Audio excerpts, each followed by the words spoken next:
नमस्कार दोस्तों, मेरा नाम अनिल शर्मा। आप राज समाचार देख रहे हैं। मेरे साथ BL रणवा जी हैं, शिक्षाविद कहूँ या समाज सेवी या सभी को एक साथ जोड़कर रखने वाले।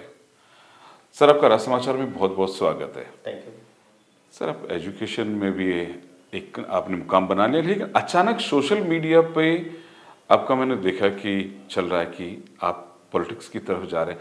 अचानक आपका रुझान कैसे हुआ? क्योंकि खाली सोशल मीडिया पे ट्रेंड कर रहा है कि इस बार का सांसद BL रणवा जी होने चाहिए, क्योंकि वो जो झुंझुनू की जितनी भी समस्या है उनको एक प्लेटफॉर्म पे रख सकते हैं, क्योंकि आज तक किसी ने प्लेटफॉर्म पे रखा नहीं है। सांसद बन के तो गए, लेकिन शायद ही सर एक दो को छोड़ के कोई संसद में मुझे लगता है बोला भी नहीं होगा। ऐसा क्या हुआ सर अचानक? देखिए, मैं आपको ये बताना चाहता हूँ कि एजुकेशन या सोशल वर्क, आप देश की सेवा किस हिसाब से कर सकते हो। एजुकेशन सबसे बेहतर एक मीडिया है। आप बच्चों को किस लेवल पे तैयार करते हो, बच्चों में किस लेवल की एजुकेशन देते हो, कैसे संस्कार देते हो, भारतीय संस्कृति से कैसे जोड़ के रखते हो, देश के प्रति कैसी भावना वो बच्चों में होनी चाहिए, क्योंकि वो मिट्टी है, कच्ची मिट्टी है, तो उसको आप किस लेवल पे उनको तैयार करते हो, ये एक स्कूल का काम होता है। तो एक राष्ट्र की सेवा। दूसरा, फिर आपकी एक रिस्पॉन्सिबिलिटी हो जाती है कि समाज के अंदर किस लेवल पे आप काम करते हो, लोगों के बारे में क्या सोचते हो, जो ऐसा है या आर्थिक स्थिति जिनकी अच्छी नहीं है, उनकी आप किस लेवल पे हेल्प कर सकते हो। दूसरा, नेचर, प्रकृति के बारे में आप क्या, चाहे पशु पक्षी हो, चाहे पेड़ पौधे हो, उनके बारे में आप क्या कहते करते हो। यानी आप डिफरेंट तरीके से राष्ट्र सेवा कर सकते हो। अब मुद्दा है कि आपने जो क्वेश्चन किया है कि आप राजनीति के अंदर कैसे है।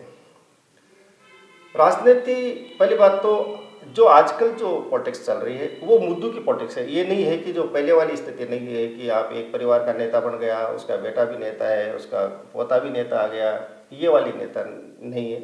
अभी आपको राजनीति करनी है तो मुद्दों की बात करनी पड़ेगी, लोगों की समस्याओं का समाधान करना पड़ेगा, लोगों के बीच में काम करना पड़ेगा। लोगों को लगना चाहिए कि मेरा लीडर मेरे लिए कुछ काम कर रहा है। केवल आप गमी में चले जाते हो या खुशी में चले जाते हो, ये आपका एक रिस्पॉन्सिबिलिटी है, क्योंकि आप लीडर हो, आपको जाना होगा। लेकिन इसके अलावा लीडर से, जैसे हम हमारे पेरेंट्स हैं, चाहे वो पेरेंट आपके पिताजी हैं, जो आपके गार्जियन परिवार के अंदर जो मुख्य है, पिताजी भी हो सकते हैं, ताऊ जी भी हो सकते हैं, दादाजी भी हो सकते हैं।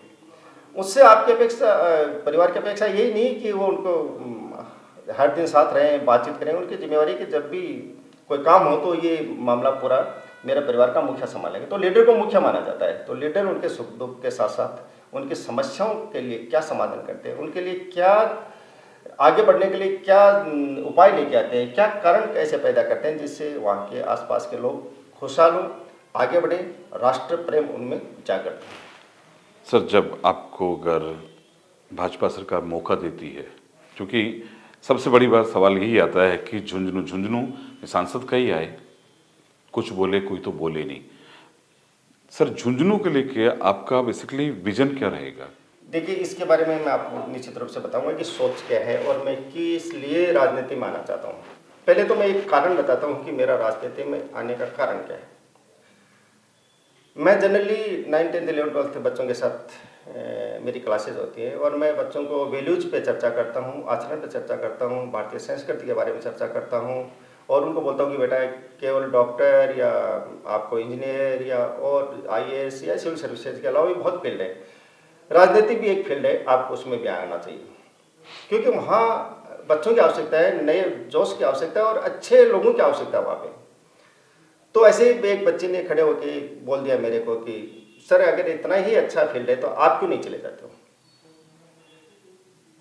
तो हम तो आपको मानते हैं कि सर में सारी क्वालिटी है, तो अगर सारी उसमें सारी चीज़ें अच्छी है तो फिर आपको भी जाना चाहिए। तो तभी से मुझे लगा कि मैं इन बच्चों के लिए एक आदर्श कैसे स्थापित हूँ। उसी दिन से मेरे दिमाग में आया कि मुझे निश्चित रूप से इस बच्चे ने जो कहा सोचना चाहिए और मुझे इनको लिए एक आइडियल पर्सन के रूप में काम करना चाहिए कि ताकि ये बच्चे भी जोड़े। तो उसी दिन से मेरा राजनीति में आने का धीरे धीरे मन बना कि मुझे आना चाहिए और फिर मैंने इसके ऊपर काम करना शुरू किया। और आज की जो राजनीतिक व्यवस्था है, जो भारतीय जनता पार्टी को, मुझे लग रहा है कि इस पार्टी के तहत जो आज पूरे देश के लिए बहुत शानदार काम कर रही है, राष्ट्र में देश का, अपना विश्व में राष्ट्र का नाम सर्वोच्च लेवल पर लिया जा रहा है, भारत की एक पहचान अलग हो गई। और आप ये माने चले कि अभी जैसे एक उत्साह होता है, छोटे से बच्चे में उत्साह है, नौजवानों में उत्साह है, बुजुर्ग लोगों में उत्साह है कि हम इस देश के लिए क्या काम करें। ये भावना जो पैदा की है वो हमारे माननीय प्रधानमंत्री जी, यशस्वी प्रधानमंत्री जी नरेंद्र मोदी जी ने की है। और लगता है कि इस पार्टी के साथ काम किया जा सकता है, इस पार्टी के मुद्दों के साथ काम किया जा सकता है और हम देश के लिए और शानदार कर सकते हैं। नौजवान जो आप पे विश्वास करते हैं, जो स्टूडेंट आप पे विश्वास करते हैं, उनके लिए एक मार्ग प्रशस्त करते हुए कि हाँ मैं भी काम करूँगा, आपको भी इसमें आगे आना चाहिए। तो ये मेरा एक कारण रहा। अब रहा आपके विजन।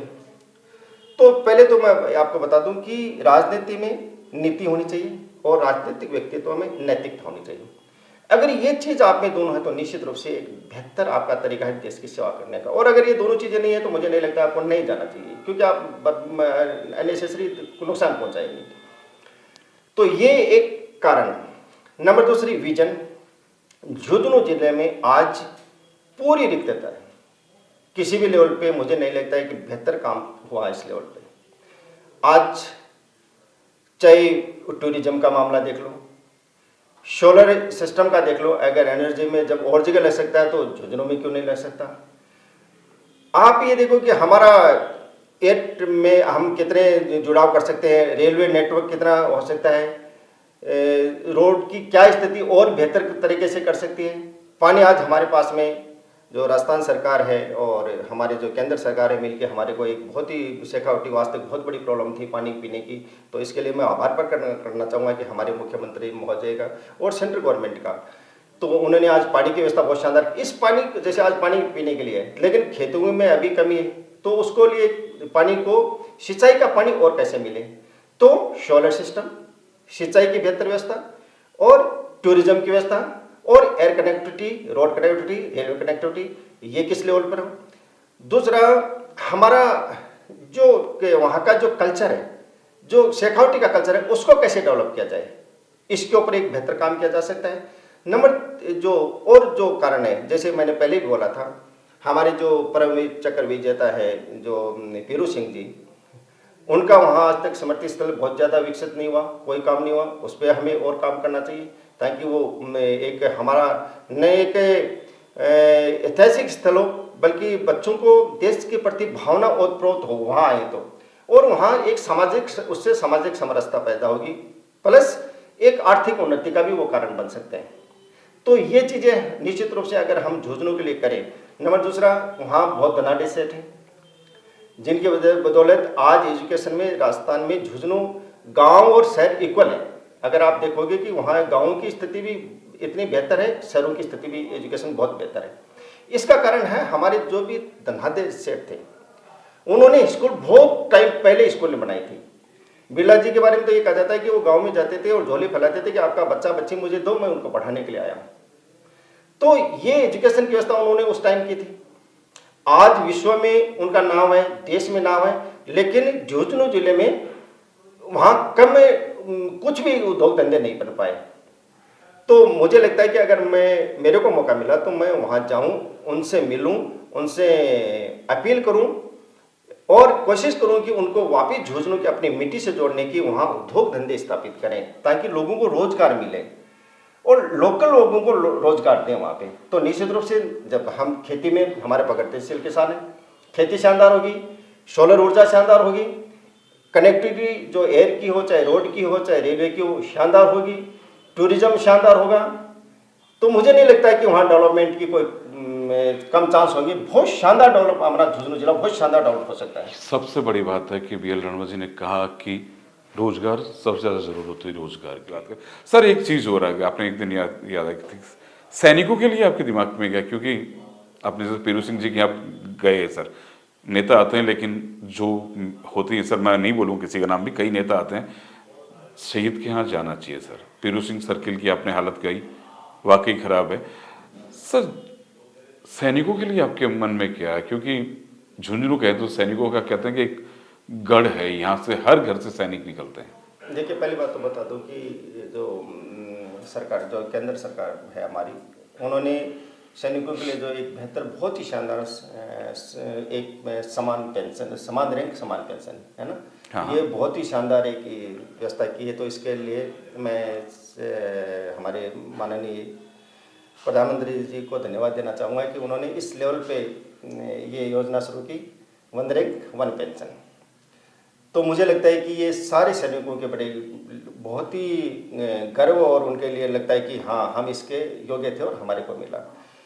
देखिए, सैनिकों को ये करें कि आप उनका रेस्पेक्ट कीजिए, क्योंकि उन्होंने आपके लिए वहाँ सीमा पर खड़े होकर आपकी रक्षा की है। आज हम यहाँ खुल के बातचीत कर रहे हैं, स्वतंत्र रूप से काम धंधे कर रहे हैं, इसलिए कर रहे हैं कि हम सुरक्षित हैं। सुरक्षित किस लिए? कि हमारी सेना इतनी, चाहे वो आर्मी हो, चाहे आप एयरफोर्स हो, चाहे नेवी, इतनी सुदृढ़ है, सशक्त है कि हम इजीली काम कर सकते हैं। यानी बाहरी ओर से आपको किसी प्रकार का कोई भय नहीं है। इसलिए उनके प्रति जितना आभार प्रकट किया जाए, जितना उनका रेस्पेक्ट किया जाए, उतना कम है। रही बात कि एज ए अगर पार्लियामेंट मुझे जाने मिलेगा तो उनकी जो भी प्रॉब्लम्स होगी वो मेरी प्रॉब्लम होगी। मैं उनके लिए क्या बेहतर कर सकता हूँ, उनके लिए, उनके परिवार के लिए निश्चित रूप से मुझे जब भी कोई मौका मिला निश्चित रूप से बहुत शानदार काम करूँगा, ये मैं जरूर आपको विश्वास दिलाता हूँ। सैनिक, जैसे रमा जी ने कहा कि सैनिक जहाँ मिले सैल्यूट करिए, उनकी रिस्पेक्ट करिए, क्योंकि आज हम लोग सुरक्षित हैं तो उन्हीं की वजह से। सच्चाई भी यही है कि अगर आज वो नहीं बैठे तो पता नहीं कौन आतताई आतंकवादी भरे पड़े हैं हर जगह हैं। अगर दुश्मन काफ़ी हैं देश के, कभी भी आक्रमण कर सकते हैं, लेकिन हमारी सेना, हमारे सैनिक हमारी जान बचाते हैं। सर, आपने अपनी बात रखी राज समाचार पे, बहुत बहुत थैंक यू। Thank you.